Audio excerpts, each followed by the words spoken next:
Halo semuanya, selamat datang di Podcaster, podcastnya Universitas Terbuka Palembang. Hari ini kita bakal podcast bersama dua narasumber kita yang sangat luar biasa. Salah satunya Bapak Wakil Rektor, Bapak Rahmat, dan Profesor Divya dari Skotlandia. Well, good morning sir and Professor Divya. Please welcome to Palembang. Let me introduce myself. My name is Ahmad Opironi, and today we're gonna podcast, talk about our important things, especially about education. Baik teman-teman, jadi hari ini kita bakal podcast bagaimana sih pentingnya pendidikan dari sudut pandang para narasumber kita pada hari ini. Well, langsung saja, silakan kami perkenalkan. Please introduce yourself. I am Divya Jindal-Snape. I'm a Professor of Education and Life Transition at the University of Dundee in Scotland. Yes, jadi teman-teman sekalian, mahasiswa Universitas Terbuka, Profesor Divya ini adalah profesor saya waktu dulu mengambil Ph.D di University of Dundee. Jadi pengalaman berharga, beliau hadir di sini, bertemu dengan mahasiswa Universitas Terbuka. Harapannya bahwa beliau bisa dalam waktu yang singkat bisa, you can tell us about the transition, particularly in distance learning context particularly is different and it's more tough. And I want you to share with our students how to become new students passing the transition time during the first and the second years in this learning context. Maybe you can share your experience with us. Thank you. Okay. I've not done research in distance learning, but I think there is some crossover. Yeah. Okay. And hopefully we'll be collaborating on some research. Sure. So first I'll start off with explaining about transitions. And transitions are an ongoing process and of adaptation. And this adaptation is because of changes that people experience. Starting university is one of those changes, but when you start university, that's not the only thing you're doing. Starting university means academic transition. So you have to work at a different level than you were used to. You've got to have the academic writing skills. You have to understand how to write assignments, study tasks and things. But it's more than that, because it is also about psychological transition. So for example, it involves a lot of emotions. It might involve excitement. It might involve worries. But along with that, there are social transitions. And there are physical transitions. Cultural transitions are taking place. And when all these transitions are happening, they're a result of all the changes you're experiencing. So for example, you might have been a school student, now you're a university student. So it's a lot of changes take place. It might be, in distance learning terms, it might be that you're using technology in a different way for the first time. And you're more used to face-to-face learning in the school or elsewhere. And then you have to start engaging with and being on your own, really, and engaging with technology. So a lot of things that might happen for students when they start is isolation, because you're not with other people, you're not with your peers all the time, you're not with staff, and there's always that distance in your relationships potentially. So one of the important things is to try to engage in any forum that is provided by University of Terbuka, and whether it's with staff or whether it's with students, but also to be mindful that being at a university, whether it's face-to-face or distant, it's a holistic thing. So you are a student, you're part of a community, and you need to have a sense of belonging. Now, at times, sense of belonging is very difficult when you've not met people or when you're not together with them for a long time. So that sense of belonging can be an issue, but that's why there have to be different things. Like, for example, you will have university logos and things like that. That is one way of identifying with the university. Yeah. And you might have other aspects related to the university that you identify with. And again, it might be still quite difficult. So I think this is really interesting that here you have distance learning students, but also a space where they can come. So they can build that bond with the staff, or they can feel that they are part of this university much better. The other thing in terms of transitions is, and in some ways academic transitions, solace, a sense of accountability. When you're in a classroom and there are discussions happening, it's interactive, it's face-to-face. And also sometimes it's sometimes it's very difficult, sometimes it's less intimidating in a classroom at all. Yes. But when you have to just write your response, like you were showing me yesterday, that a student might post something, and you write something, another student posts, putting yourself out into that domain, probably at the start is quite difficult because you don't know how it's going to be, what the other person's reaction is going to be. But it's about learning that if you even make a mistake, that's part of your learning. Yeah. But of course, there is no right or wrong when you're interacting, right? Feeling confident about it. But I understand in a virtual space, sometimes it might be difficult. And so there are lots of different transitions. But one of the things I would like to also remind is that we have multiple transitions, and that's where I was talking about. The transitions might be educational, social, cultural, religious transitions, but they're also, your transitions will trigger transitions for other people. So if you are going to be undertaking a program, it's going to have an impact on your family members. So if you're working and you're undertaking this course in the evening, then it sort of impacts your family time and different things, and it will trigger transitions for your family. Now, of course, family transitions will trigger yours, but the same for professionals. It's that mutual interaction of our transition becomes quite complex.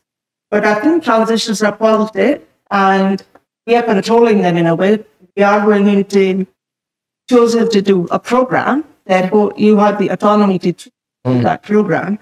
Therefore, your motivation level should be such that any challenges you face are actually turn them into positive. And you go into a new thing, feeling quite positive about it. And if I feel that positive attitude, then I think transitions are positive. Otherwise, they could feel quite... Yeah.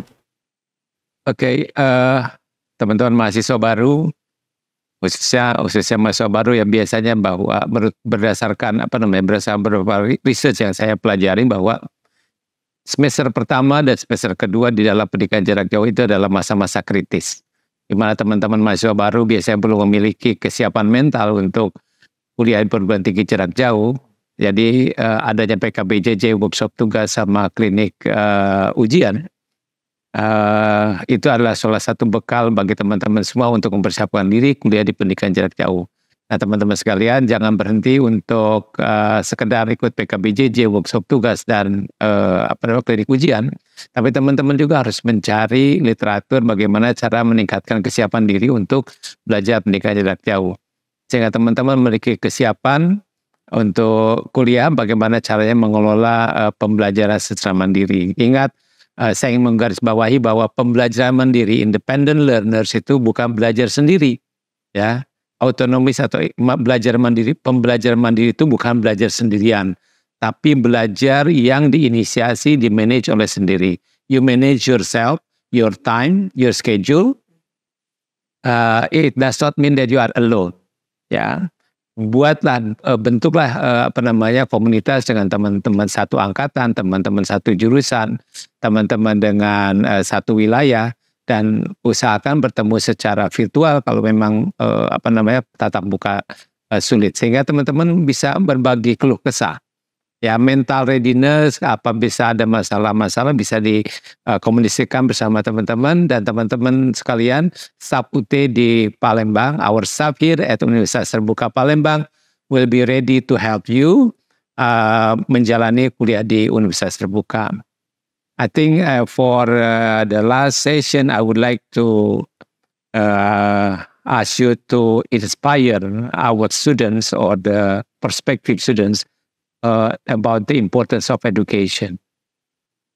Yeah, I think we've been seeing this. So I forgot to mention that I came to Indonesia as professor with Sriwijaya University, and I also came for a conference in Malaysia. So that's why I'm here. And I'm originally from India, which is education that took me to work in India initially, but also then it took me to go to Japan to do my PhD, to then go to the UK. And in a way that's a sign of social mobility. So education can be quite important for social mobility, but also when there are a lot of inequities in the society, one way of coming out of it is through education.